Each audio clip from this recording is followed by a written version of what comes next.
नमस्कार मित्रांनो, मी किरण पाष्टे आणि आपलं स्वागत करतोय आपल्या मराठी यूट्यूब चॅनलमध्ये. तर आज आहे रत्नागिरीमध्ये. काल रात्री 1 वाजताची गाडी होती आणि सकाळी 6:30ला रत्नागिरीमध्ये पोहोचलो. उधना एक्सप्रेस त्या गाडीचं नाव आहे. पनवेलवरून 1 वाजता ती सुटते.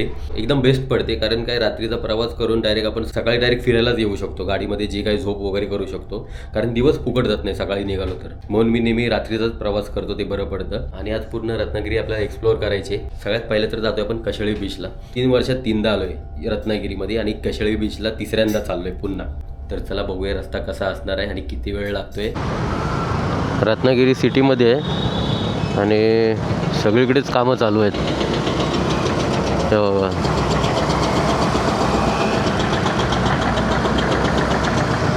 बाकी रत्नागिरीला फिरायला खूप काही प्लेसेस आहेत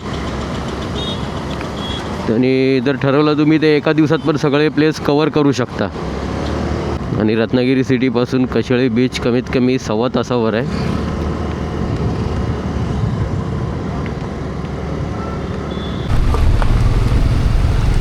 खूप लांब लांबपर्यंत काम चालू आहे रस्त्याचं. पूर्ण रस्ता खोदलेला आहे. 10 मिनटं झाले याच रोडला आहे आम्ही. रस्ता चांगला असता तर कुठल्या कुठे पोचलो असतो आम्ही. रस्ता खोदल्यामुळे सगळ्या गाड्या एकदम अशा स्लो चालू आहेत या स्पीडला. 10-12 10-12.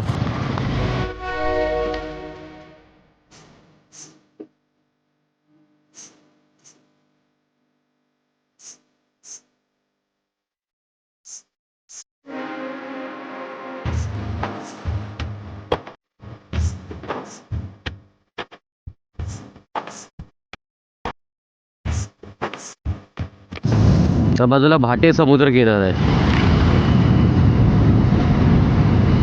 रत्नागिरी स्टेशनपासून जो कशेळी बीचला जायचा रस्ता आहे, तिथे जाताना मध्ये एक मंदिर लागतो, श्री झरी विनायक मंदिर म्हणून.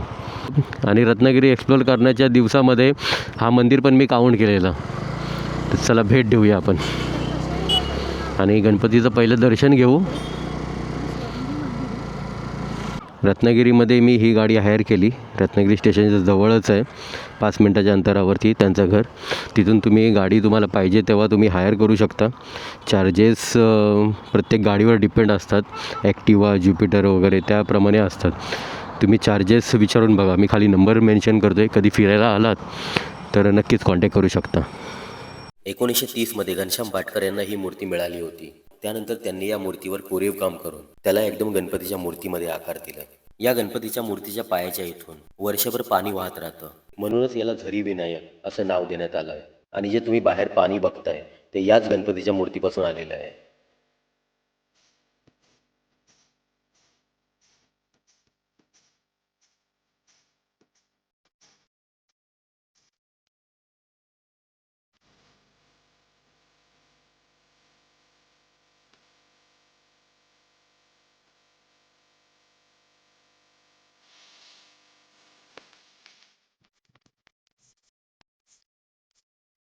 जुनं गणपतीचं मंदिर अशा काही स्वरूपात होतं. शेट्टी म्हणून एक गृहस्थ होते, त्यांचं नवस होतं.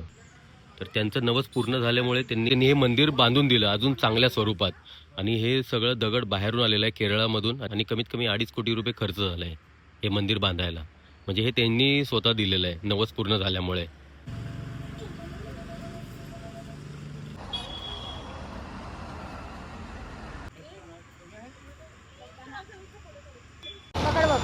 चला, बाप्पाचं खूप छान दर्शन झालं. मंदिर पण आता खूप छान बांधलेलं आहे. चला कंटिन्यू करू प्रवास आपला. फक्त 5 किलोमीटर राहिलं आहे. 10 ते 15 मिनटात आपण कशेळी बीचवर पोचतो आहे. पहिलं आपण मंदिरच जाणार आहे, सूर्याचं मंदिर, जे पूर्ण महाराष्ट्रातलं पहिलंच मंदिर आहे. आणि त्यानंतर कशेळी बीचवर जाणार आहे. पहिला सूर्याचं मंदिर लागतं, जो पूर्ण महाराष्ट्रात पहिलाच मंदिर आहे. आणि त्यानंतर जी मूर्ती आतमध्ये आहे त्या मंदिरामध्ये, ती मूर्ती कशेळी जो बीच आहे त्याला देवघळी बीच पण बोलतात. तिथे एक त्या गुहेमध्ये ती मूर्ती भेटलेली, त्यामुळे त्याला देवघळी बीच पण बोलतात. आणि असं त्या दोघांचं रिलेशन आहे, म्हणजे मंदिराचं आणि देवघळी बीचचं. त्यामुळे मंदिर बघायला आलात तर त्यामुळे डायरेक्ट तुम्ही बीचवर जाऊ नका. पहिला मंदिराचं दर्शन घ्या, त्यानंतर देवघळी बीचवर जावा, देवघळी कशेळी बीचवर जावा.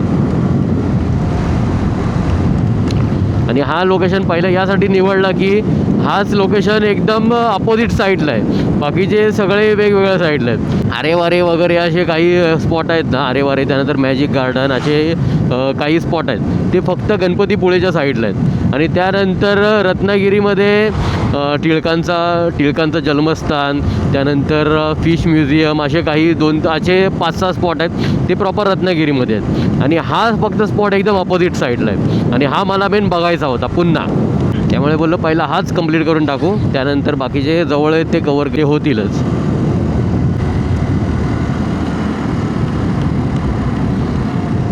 आणि हायवेवरून जाताना तुम्हाला राईट साईडला हा रस्ता जातो आहे, तोच कशेळी बीचकडे जाणार आहे. कशेळी बीच, कनकादित्य मंदिर.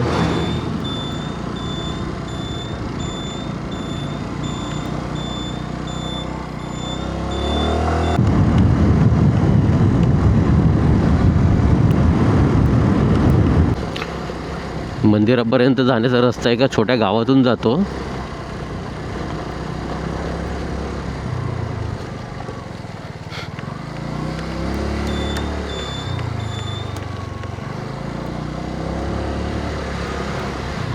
हा इथे मंदिर आहे, आपण मंदिरात दर्शन घेऊया.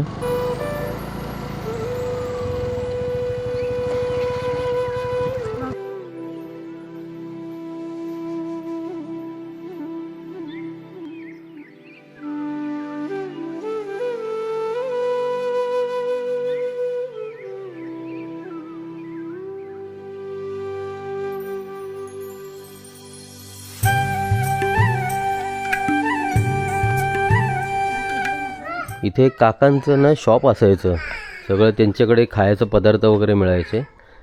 आज आपण लवकर आल्यामुळे त्यांनी, मला वाटते आम्ही लवकर आल्यामुळे ते अजून आलेलेच नाहीत, लेट येत असतील.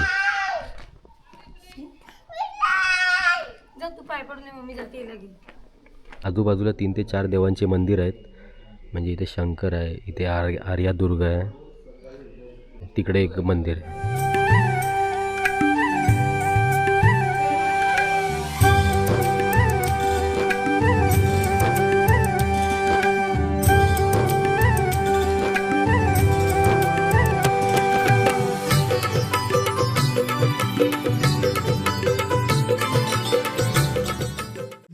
अंतरावरती इथे कशेळी बीच आहे किंवा कशेळी समुद्र आहे. तर त्या समुद्रावरती जात असताना ते जहाज इथे अटकला गेलं आणि 3 मूर्ती नावाने तिथे एक गुंफा विसर्जली, त्या गुंफेमध्ये ठेवली होती. आणि नंतर कनका या सूर्योपासिकेने ही मूर्ती त्यावेळी स्थापन केली आहे. म्हणून कनकादित्य असं मंदिराचं नाव आहे. कनक म्हणजे सोनं होतं, पण सोनं सूर्य असा नाहीये. तर मुळामध्ये कनका या त्या सूर्योपासिका बाईचं नाव आहे. त्याच्यावर आपल्या इथे भारतामध्ये आता 3 सूर्य मंदिरं अस्तित्वात आहेत 1000 वर्षापूर्वीची. एक आहे ओरिसा कोणार्क, ज्याला जगप्रसिद्ध मंदिर म्हणतात. जे मंदिर जगामध्ये बांधू शकेल असा आज एकही इंजिनियर अवेलेबल नाहीये. दुसरं मंदिर आहे गुजरातमध्ये प्रभासपट्टण. आणि तिसरं हे तर त्या ओरिसा कोणार्कच्या मंदिरातही मूर्ती नाहीये. प्रभासपट्टणच्या मंदिरातली मूर्ती इथे आहे, त्यामुळे तिथेही मूर्ती नाही. मुख्य लक्षणावर संपूर्ण भारतातलं एकमेव मंदिर आहे, इसवी सन 1191 पूर्वीच. हा रेकॉर्ड आहे, हा भारत सरकारचाही रेकॉर्ड आहे. नंतर याचा जो उत्सव असतो तो माघ शुद्ध सप्तमी, रथसप्तमी ते एकादशी असा 5 दिवस इथे उत्सव असतो. सप्तमी, अष्टमी, नवमी, दशमी, एकादशी असा 5 दिवस उत्सव असतो. किती महत्वाला गणित लक्षात ठेवा. एक तुमच्याकडे कोणते क्लास 1 ऑफिसर असेल, क्लास 2 असेल, क्लास 3 असेल, एकाच सोबत क्लास 4 असेल. 1 नंबरचा जो क्लास 1 ऑफिसर आहे त्याच्या घराचा हॉल आणि 4 नंबर ज्याचा घराचा हॉल सारखा असेल तो त्याच्याप्रमाणे तो क्वांटिटी बनवणार आहे. जगाला सूर्यप्रकाश येतो त्याच्या घराचा हॉल कसा पाहिजे. त्याच आपल्याला एक बांधताना ते आपल्या डोक्यावर जात आहे, त्याला ते पुढे औषध नसतो. जगाला सूर्यप्रकाश देणारा जो सूर्य त्याच्या घराचा हॉल म्हणून हा हॉल. नाही मुंबईला हो. राम मंदिर तिथे आल्यामुळे आज जगात बांधायची काय स्थिती आहे. अजून बांधराम आहे, अजून राजाराम यायचं मंदिर पूर्ण नाही, मंदिर होते. बालराम आहे, नंतर तरुण राम, नंतर सीताराम लग्नाला, आणि मग राहिलं 52 सरी म्हणजे पूर्ण होते. मग तेव्हा भागत जगात काय झालं आता काय बघा म्हणजे झालं की गोष्टी गोष्टीतला फरक बघा. चला मंदिरातून दर्शन घेतलं आणि आता जिथे ही मूर्ती भेटलेली तिथे चाललो आहे, म्हणजे कशेळी बीच, त्याला देवगळी बीच पण बोलतात.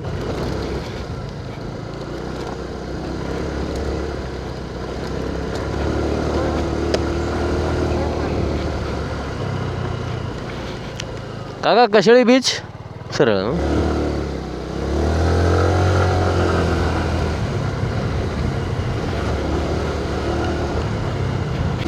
5 ते 10 मिनटावरच कशेळी बीच आहे. आणि बीच जर बघितलात ना एवढा सुंदर आहे, बघत राहाल. आणि मला जर वाटतंय पूर्ण कोकणातला हा एवढा सुंदर बीच हाच असेल. आणि ह्याच्यापेक्षा दुसरा कुठला सुंदर बीच अजून तर मी बघितलेला नाही आहे. आणि जर तुम्ही बघितला असेल तर मला कमेंटमध्ये कळवा, काही चुकलं असेल तर.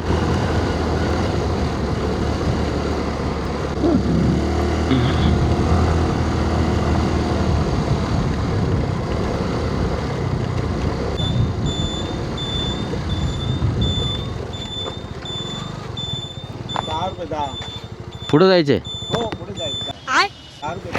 म्हणजे गाडीचे की फक्त माणसांचे पण? माणसाची ना मग बाईची पार्किंग आपली पार्किंग आहे थांब एक मिनटं, सुट्ट्या जीपे आहे का? आहे ना. सुट्ट्या आहे तुझ्याकडं?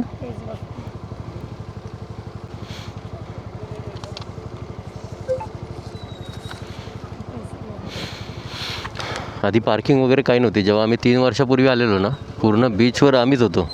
हे कधीपासून चालू केलं? हे गेल्या वर्षी. सरळ डायरेक्ट पुढे जाते एकदम. ओके. पर्यटक वाढले त्यानंतर त्यांनी पार्किंग पण चालू केली. एक टाईम होता जेव्हा आम्ही आलेलो, मी पहिल्यांदा पूर्ण बीचवर फक्त मी आणि नितीन पाष्टे आम्ही दोघंजणं होतो. आणि एकही माणूस नव्हता इथे. हळूहळू ते लोकांना समजायला लागलं, व्हिडिओ वगैरे पडत गेल्या खूप यूट्यूबर लोकांच्या. त्यानंतर इथे गर्दी व्हायला लागली आणि पार्किंगचे पैसे चालू झाले.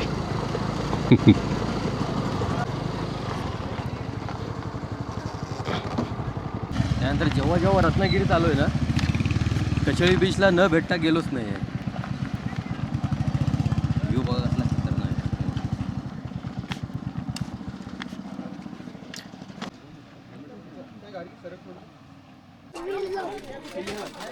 ह्याच्यात खतरनाक क्लिअरिटी आहे रे.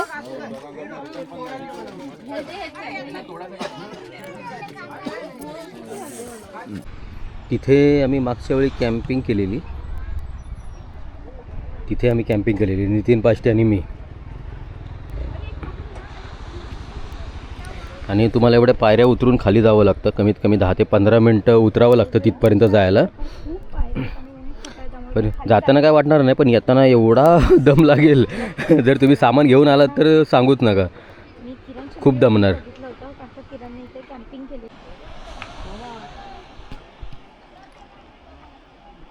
समोर ती गुहा आहे तिकडे, तिथे ती मूर्ती मिळालेली. जरा अंधार हे उन्हात कमी आलं असतं ना तर गेलं असतं. इथे यायचं असेल तर ऊन नसताना या, म्हणजे एकतर 11च्या आधी किंवा संध्याकाळी सूर्य मावळायच्या आधी, म्हणजे कमीत कमी 4 नंतर, कारण तेव्हा ऊन नसतं आणि मस्त तुम्ही सनसेटचा व्ह्यू मस्त आजमावाल जर ह्या संध्याकाळच्या टायमाला आलात तर. दुपारच्या टायमाला तुम्हाला खाली म्हणजे एवढा ऊन लागेल, खूप कंटाळाल. चला निरोप घेतो इथून आता. संध्याकाळ असती तर थोडा वेळ अजून थांबलो असतो, पण या उन्हाने खूप कंटाळलो. संध्याकाळी 4ला आलात ना खूप गर्दी भेटेल आणि जे लोक अंधार झाल्याशिवाय निघत नाही तिथून. चला 2 डेस्टिनेशन तर पूर्ण झाले. त्यानंतर एक सांगायचं झालं राहिलं की या कशेळी बीचवरती एक किस्सा झालेला आमच्यासोबत. म्हणजे मी नितीन पाष्टे आम्ही दोघं जेव्हा आलेलो 3 वर्षापूर्वी पहिल्यांदा, तेव्हा आलेलो ना, एकही माणूस नव्हता बीचवरती, म्हणजे आमच्याशिवाय. आणि मधल्याच टायमाला आलो, असं नाही की वेगळा कुठला टाईम होता वगैरे. म्हणजे आणि तेव्हा एवढा फेमस पण नव्हता. हळूहळू खूप लोकांनी त्या व्हिडिओ टाकून ते फेमस झालं आणि गर्दी वाढलेली आहे. रत्नागिरी एक्सप्लोअर करायलाच आलेलो, केली पूर्ण. आणि नितीननी येताना ना टेंट घेऊन आला आणि मला ना खूप इच्छा होती की टेंटमध्ये कॅम्पिंग करायची, एक दिवस वगैरे बघायचं, म्हणजे कधी मी केलं नव्हतं. तर बोललो एक दिवस आपण ते टेंटमध्ये करूया म्हणून नितीनला सांगितलं तू टेंट घेऊन ये, एक दिवस आपण असं बीचवरती वगैरे कुठेतरी राहूया. तर तो टेंट घेऊन आलो.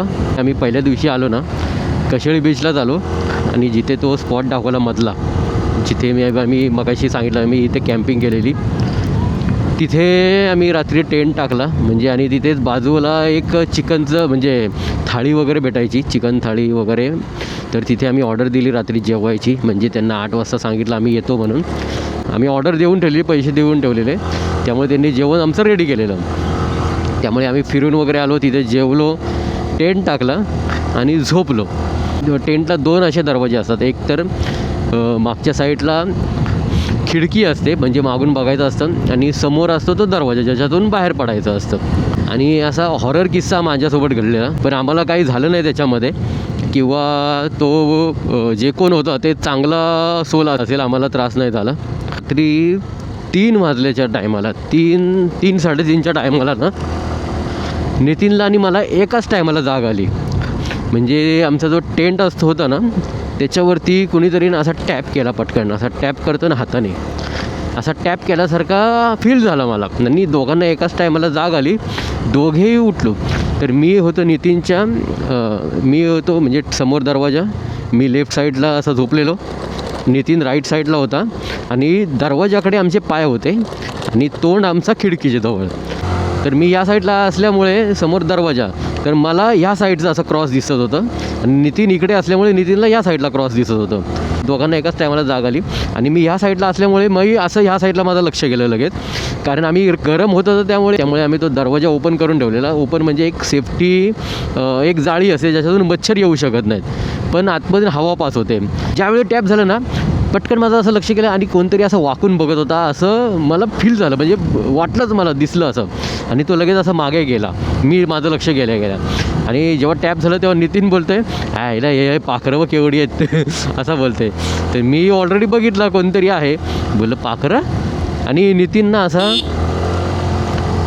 मी बोललं हा पाखरं कसली याला दिसली, मला कोणी टॅप केला. आणि तिथे झोपायच्या आधी आहे ना आम्हाला गावातल्या माणसांनी सांगितलेलं, म्हणजे ज्याच्याकडून आम्ही जेवण वगैरे घेतलेलं ना त्याने सांगितलेलं की इथे रात्रीचे ना पोलीस येतात, म्हणजे ते बघायला की बाबा कोण आहे, दारू पिऊन कोण दंगा करतो आहे का, किंवा एक चांगल्या कामासाठी चेक करायला येतात ते लोक, असं माझ्या डोक्यात होतं. मला वाटलं पोलीस वगैरे आले असतील बघायला की बाबा टेंट कुणी लावला आहे काय वगैरे, टेंट लावला आहे तर नक्की काय करते आतमध्ये, यासाठी आले असतील. आणि माझ्या तेच डोक्यात आहे की पोलीस आलं असणार बघायला.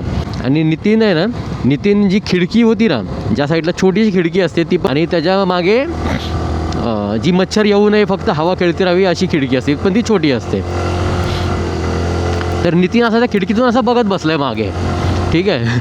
तर मला वाटलं मी बघ, आणि मला पण तेवढाच मला कोणतरी दिसला आणि म्हणजे मागे जाताना, आणि नितीन पण असा खिडकीत बघत बसला असं लांबपर्यंत. मला वाटलं पोलीस आले असतील आणि हा नितीन त्याच्याकडे बघतोय. अर्धा मिनटं झाला आणि मी नितीनला बोललो कोण रे होता, तो बोलते कुठं कोण होता, मग बोललो बघतोयस कोणाला, नाही मी तर असंच बघत बसलेलो. आईला बोललो असंच कसा, मला कोणतरी दिसला असा पास होता ना आणि मला वाटलं तू त्यालाच बघतोयस, बोलते नाही मला कोण नाही दिसला, मी तर असंच बघवतो बाहेर. असा खतरनाक एक्सपिरियन्स.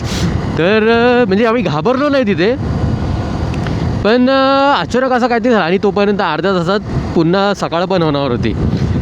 त्यामुळे आम्ही वेट केला, त्याला अर्धा तास होऊन जाऊ दे, सकाळ पण झाली आणि आम्हाला पुन्हा तो त्रास झालाच नाही. तेवढाच मला काहीतरी दिसलं, पण एकाच टायमाला टॅप झाल्यावर एकाच टायमाला दोघांना जाग आली, त्यानंतर मला काहीतरी दिसलं हे कन्फर्म आहे. पण नितीनला अजून कन्फर्म नाही, कारण मी बघितलेलं ते. पण याच्यावर जास्त विश्वास ठेवू नका, माझं भ्रम पण असू शकतं. आणि एखाद्या जागेला बदनाम करायचा आपला हेतू नाही आहे.